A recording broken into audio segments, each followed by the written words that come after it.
All right guys, so what we're talking about here is footwork, and it's important to organize your footwork so that you're moving with a very specific purpose. All right?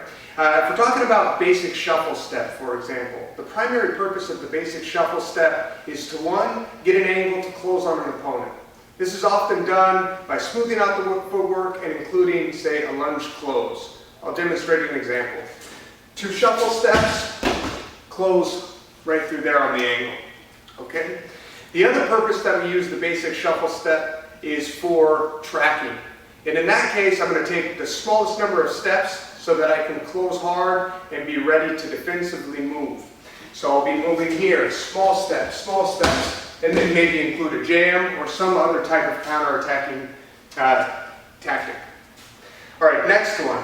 If we're talking about jockeying, so I want a little bit of movement but relative stillness, meaning that I'm not really going any one direction, I'm more or less staying in place, but I'm just jockeying for movement to force the opponent to have to calculate distance, angle, and where you are in the moment that he'd like to attack. This is really beneficial often to have them overload the brain, and allows you to get an advantage of both breaking the attack, which is coming straight in, or utilizing a side step to get off the line. All right? What that might look like is the following. I might be jockeying and then break the attack by coming straight in, or I might be jockeying, at which point I can get off the line with a side step. There I use the side step too.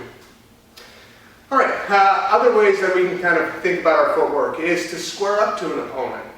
In cases like this, we're going to use the universal footwork of, say, if I was on the wall or I'm turning back in from a side-by-side stance, I'm going to be shielding and turning in to square to the opponent's position. All right? If I've already got a foot that's back and I need to turn to my back, I'm simply going to align myself back on the plank so that I can square up and face an opponent. If we're talking about sidestepping in general, sidestepping in general is a counter-attacking tactic. All right? Meaning that I'm in ready stance or I'm in a fighter stance but relatively still. All right? That's the best utilization for the side steps. I don't want to be sidestepping out of the shuffle. I can't really gain an advantage like that. So as we're here for the side steps, I'm looking to cut either to the left or to the right based on an opponent's broken lead. That's going to be our primary indicator that it's time to sidestep. When the opponent is squaring up or facing us with both hands involved and so forth, both legs, maybe a tackle or a shoot, we're going to just break the attack and come straight in. That's going to be our primary means of counterattacking that opponent. So again, if we organize our footwork this way, we're going to gain the maximum advantage and achieve the highest percentages. Take a look at these inserts and videos to help support your training. Thanks.